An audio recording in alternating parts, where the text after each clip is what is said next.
Hello student, most welcome to my channel progressive mechanics classes. Dear students, जैसा कि आपको पता है कि हम लोग फ्लोटेशन एंड बायनेंसी कॉन्सेप्ट पे न्यूमेरिकल सॉल्व कर रहे हैं और अब तक हमने 10 न्यूमेरिकल सॉल्व कर लिया है। आज हम लोग 11 नंबर के न्यूमेरिकल को सॉल्व करेंगे। तो चलिए देखते हैं न्यूमेरिकल क्या है। एक गोलीय पिंड का भार 800 न्यूटन है।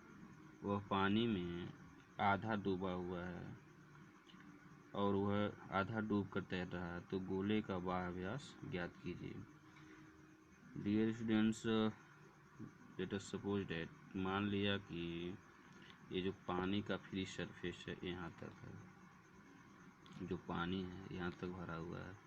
पानी की ही बात कर रहा है तो पानी ही हम यहाँ पर कंसीडर करेंगे। पानी यहाँ तक है और उसके बाद इसी में गोला जो है आधा डूब कर तैर रहा है। तो मान लीजिए एक गोला है, ये गोला है। अब गोला क्या हुआ है कि इसका आधा पोर्शन नीचे है और आधा पोर्शन उधर। आप लोग कंसीडर करते हुए चलिए, हमने एक्यूरेट फिगर तो नहीं बनाया है, लेकिन आप लोग जो बनाएंगे तो सही बनाइएगा। तो ये हो गया। बोल रहा है कि जिसका जो वेट है वो 800 न्यूटन है और जाहिर सी बात है वेट है तो परपेंडिकुलर नीचे ही काम करेगा। तो ये जो बोल रहा है कि जो ये गोले का जो एक्सटर्नल डायमीटर है, यानी सबसे बाहरी वाला, वो आपको निकालना है। तो मान लेते हैं कि जो गोले का त्रिज्या मान लें आर, तो जाहिर सी बात है जब त्रिज्या आर मान लेंगे तो जो डायमीटर हो जाएगा आपका 2 × आर हो जाएगा।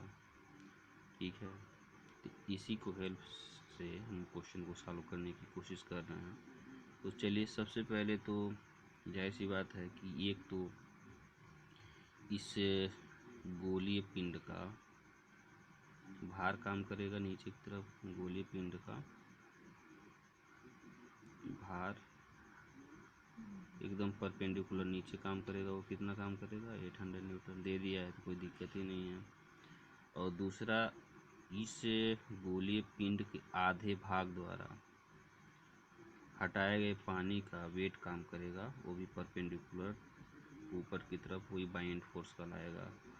तो विस्थापित पानी एक काम करेगा,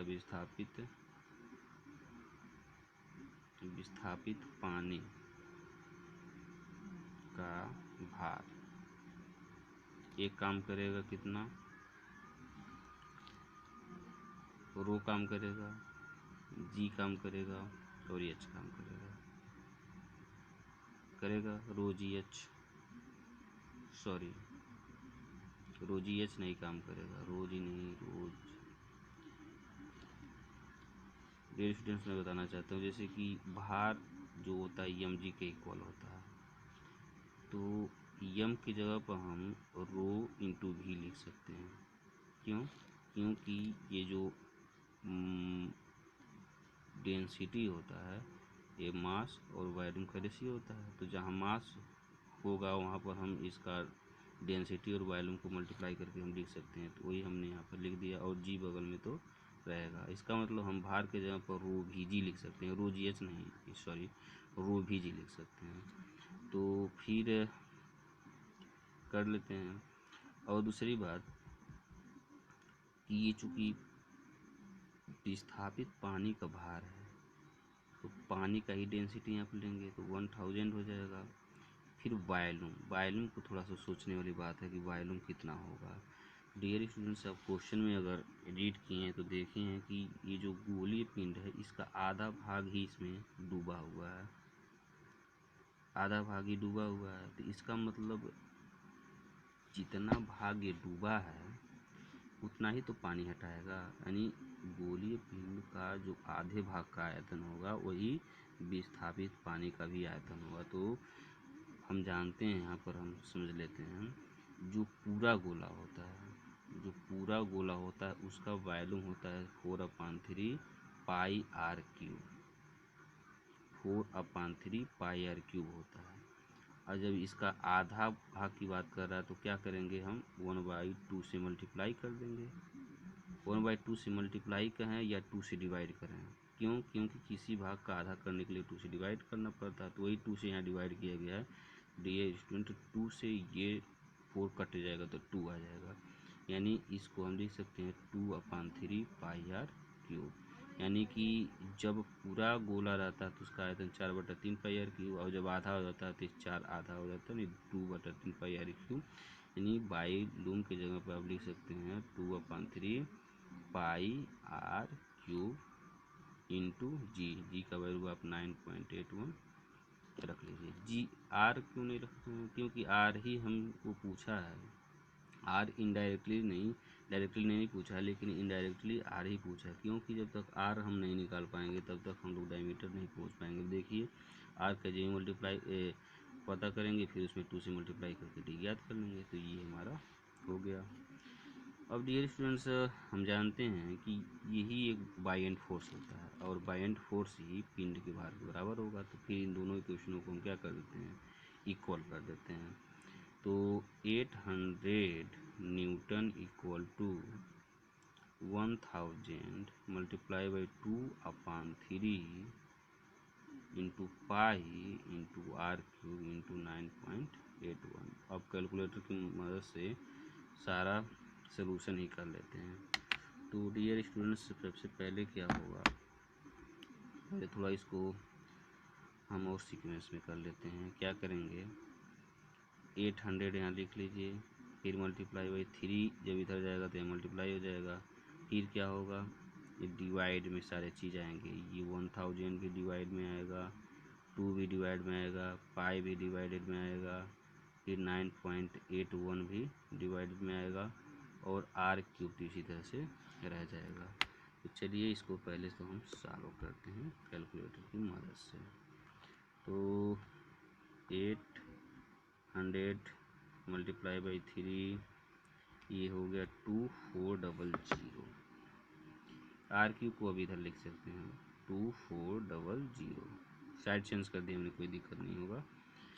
ये हो गया 2400, और ये अपान का साइन लगा लीजिए, ये हो गया। फिर 1000 multiply by 2 multiply by pi का वैल्यू होता है 3.14 मल्टीप्लाई बाई 9, इसको कर लीजिए। तो आ गया आपका 56, देख सकते हैं आप 56520, देख लीजिए 56520। तो हम यहाँ लिख लेते हैं 56520। अब 2400 में 56520 से डिवाइड कर लेते हैं, सिंपल। 2400 डिवाइडेड बाई 56520, तो हो जाएगा आपका, देख सकते हैं आप 0.042। तो लिख लेते हैं 0.042, ये हो गया आर क्यूब का वैल्यू। लेकिन हमें चाहिए आर, तो जब हम आर निकालेंगे तो ये हो गया 0.042, यहाँ पर 1/3 पावर आ जाएगा, क्योंकि जब 3 जब इधर आएगा तो 1/3 का सकते, यानी कह सकते हैं कि इसका घनमूल निकालना है। तो घनमूल निकालने के लिए फिर हम कैलकुलेटर की ही मदद लेंगे। ये जो आया आपका, इसी पर हम ये करके 1/3 जब करेंगे तो हमारा फट से आंसर आ जाएगा। दिखा रहा है 0.34, कितना दे रहा है 0.34।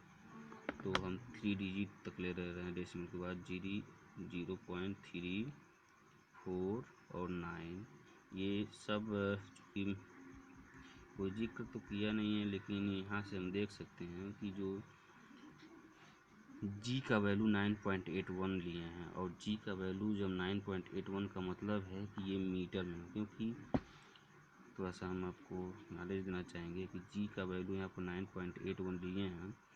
तो ये एक ग्रेविटी है, यानी एक्सीलरेशन है इस तरह का, कि इसका एक्सीलरेशन का जो यूनिट होता है मीटर पर सेकेंड स्क्वायर होता है। तो यहीं से क्लियर है कि यहाँ पर जो हम लोग लिए हैं सब मीटर में लिए हैं, ठीक है। क्योंकि अगर यहाँ पर सेंटीमीटर रहता तो फिर ये 9810 हो गया होता, लेकिन 9.81 लेने का मतलब यहाँ पर हम मीटर में सब कंसीडर करते हुए आ रहे हैं। तो अभी डियर स्टूडेंट्स, यहाँ कन्फ्यूजन में होने की ज़रूरत नहीं है कि यहाँ पर हम मीटर लिखें कि सेंटीमीटर। मीटर लिखेंगे, क्यों? क्योंकि यहाँ ग्रेविटी से ही पता चल जाए कि 9.81 से कि यहाँ पर मीटर ही कंसीडर किया गया है, तो मीटर हो गया। लेकिन स्टूडेंट्स, रेडियस नहीं पूछा है, ध्यान रखना है। रेडियस नहीं पूछा है, व्यास पूछा है। और व्यास में हमने बताया कि जो व्यास होगा वो त्रिज्या का 2 गुना होगा। इसका मतलब जो हो जाएगा, गोले का व्यास होगा, डी कह सकते हैं, ये 2 मल्टीप्लाई बाई रेडियस होगा। यानी इसको लिख सकते हैं 2 मल्टीप्लाई बाई 0.349। अब यानी इसको क्या करते हैं, मल्टीप्लाई बाई 2 कर लेते हैं। हमारे कैलकुलेटर में ऑलरेडी पड़ा हुआ है, तो इसमें लिख लेते हैं। यानी कि यहाँ पर आंसर आ रहा है 0.69 मीटर। आप चाहें तो इतना भी लिख सकते हैं। 0.697 भी था। अब चाहें तो हम इसको 0.70 मीटर लिख सकते हैं, कोई दिक्कत नहीं है।